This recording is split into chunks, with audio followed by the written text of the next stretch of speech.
जी भाई लोग ली आप लोगन के लिए एक बहुत बड़का खुशखबरी ले आल बनी।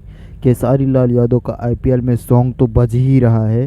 केसारी लाल यादव का सॉन्ग आईपीएल में बज ही रहा है और केसारी लाल भैया ने एक आईपीएल के ऊपर सॉन्ग गा दिया। वो जो यानी 2 से 3 4 दिन में रिलीज होने वाला है। लखनऊ सुपर जेंट के माध्यम से उसने गाना गाया गया, बहुत लाजवाब सॉन्ग है।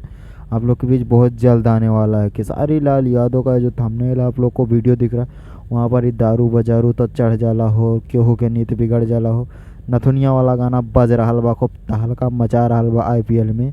और केसारी लाल यादव एक से बढ़कर एक उस पर गाना भी गा दिए, कितना लाजवाब। ये देख लीजिए थंबनेल निकल के आया है, लखनऊ सुपर जेंट्स ये थंबनेल है दोस्तों, बहुत ज़बरदस्त है। बहुत लाजवाब गाना होगी दोस्तों। केसारी लाल यादव आईपीएल में भी उतर आए और अब बवाल होगा एक से बढ़ के एक। आप लोग बस इंतज़ार करते जाइए, इंतज़ार की घड़ी ख़त्म होने वाली बहुत जल्द। और आप लोग देख रहे हैं चैनल को, तो चैनल को सब्सक्राइब जरूर करना। तब तक ले नेक्स्ट, तब तक ले जय हिंद जय।